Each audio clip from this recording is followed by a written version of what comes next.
Hello and welcome to Palace Weekly. I am your host, Mark Francis. This is the abbreviated version of our daily show, Palace Intrigue. And if you want these full stories, please go back and listen to the shows during the week, and you'll get the full-length versions.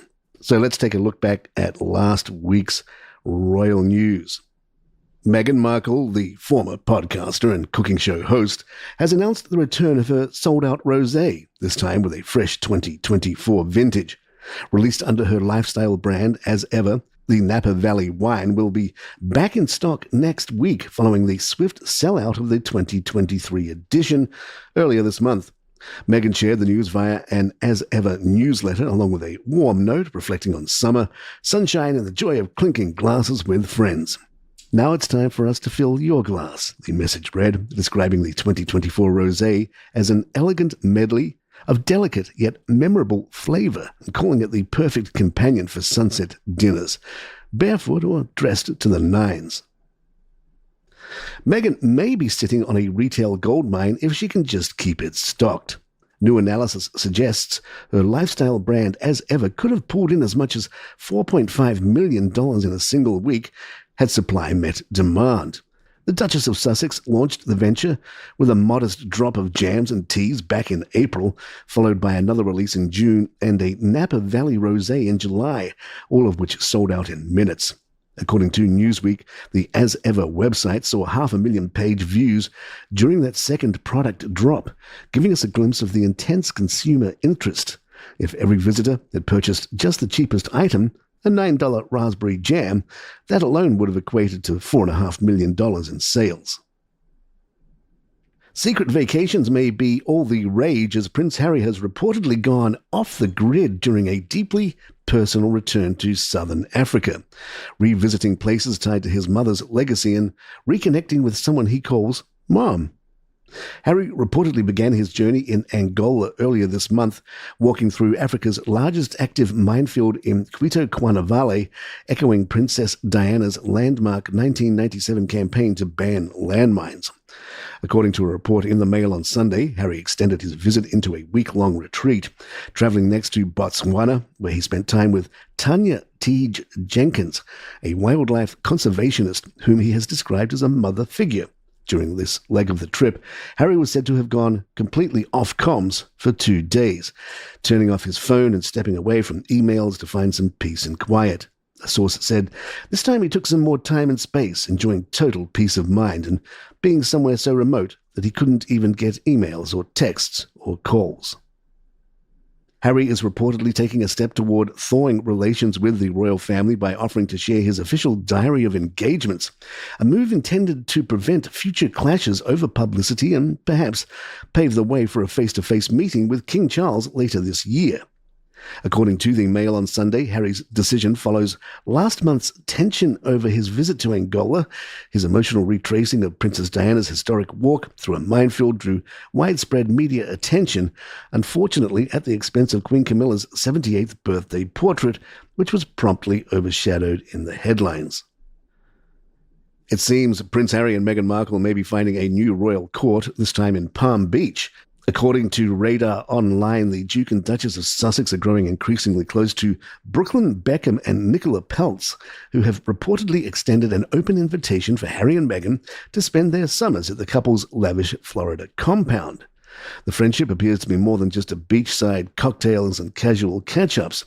Insiders claim Meghan is eyeing Palm Beach as a potential hub for her lifestyle brand, seeking support from the area's affluent social scene. There are tons of networking opportunities. One tipster said, the fact that Nicola and her family have a massive compound on the beach is just icing on the cake. With the Netflix deal reportedly ending, royal watchers wonder what Harry and Meghan will do for money. Royal expert Robert Jobson told The Sun, well, the deal was always set at about $100 million, wasn't it? And the talk of that figure sort of blew a lot of people's minds, but I think that was for productions and things that they're supposed to have done. Where does it leave them? Probably with a bit of a bowl out looking for some handouts. Maybe that's why they were over with their staff. We're over here having discussions with the king. I don't know. The reality is, in the past, they got support from the King and the late Queen, and they said they were going to go and make their way. They've lost Spotify. They've lost Netflix. They can't rely on the spare money forever, can they? Sky News royal correspondent Rhiannon Mills added, "It's just fascinating. They have this very expensive lifestyle.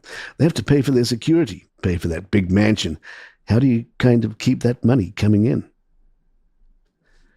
Donald Trump may not have named names, but many royal watchers believe he took a thinly veiled swipe at Prince Harry and Meghan Markle during a press conference in Scotland. Speaking warmly about his connection to the British royal family, Trump said, "Being with Charles, Camilla, and everybody, I've got to know a lot of the family members. They are great people. They are really great people." But then came a pointed add-on. "In that sense, I think the UK is very lucky. You could have people that weren't great people. I don't know if I can say that, but you could have people that weren't." Trump didn't mention Harry or Meghan by name, but the implication was clear to many online. One social media user wrote, "I love the shade President Trump throws at Prince Harry and Meghan Markle," while another said they were sure he was calling them out. The always hard-working prince interrupted his secret super yacht vacation by delighting royal watchers over the weekend with an unexpected guest at the UEFA Women's Euro 2025 final in Switzerland. None other than Princess Charlotte. The father-daughter duo were seen sitting together in the stands, cheering on England's Lionesses in what marked Charlotte's first overseas football match. The moment was quickly shared on the royal family's official Instagram, where fans were equally charmed by the appearance and struck by the uncanny resemblance between the young princess and her father. Author Robert Hardman, who previously noted that William is adamant about his children experiencing real-world moments like these, and what is more real-world than leaving your super yacht and flying to Switzerland for one soccer game and sitting in the skybox? King Charles is said to be very concerned about the potential for Donald Trump to go off script and off the rails during his upcoming state visit to the UK in September. Sources close to the monarch have told the Daily Beast that the king is particularly anxious about the former US president using joint appearances to air inflammatory views, especially on immigration, while standing beside the constitutionally apolitical head of state. Tensions have already been stirred by Trump's remarks in Scotland this week, where he warned reporters that immigration was killing Europe and declared, "You better get your act together or you're not going to have Europe anymore." One civil servant involved in the planning admitted, "The trouble with Trump is he doesn't feel bound by the rules."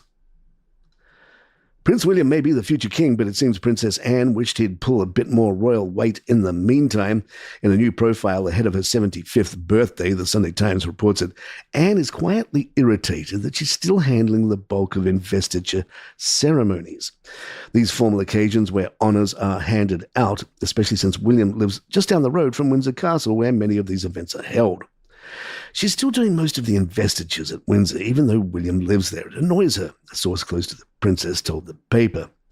Several sources suggest Anne would like to see William take on more of what they call the bread-and-butter duties, like those investitures, which he continues to handle with remarkable stamina.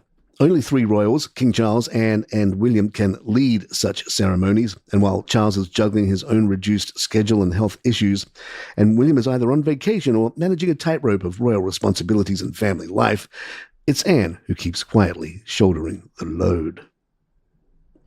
According to a new biography titled Sophie, Saving the Royal Family, author Sean Smith claims that Sophie, Duchess of Edinburgh, chose not to attend Diana's funeral in 1997 because she looked too much like the late princess.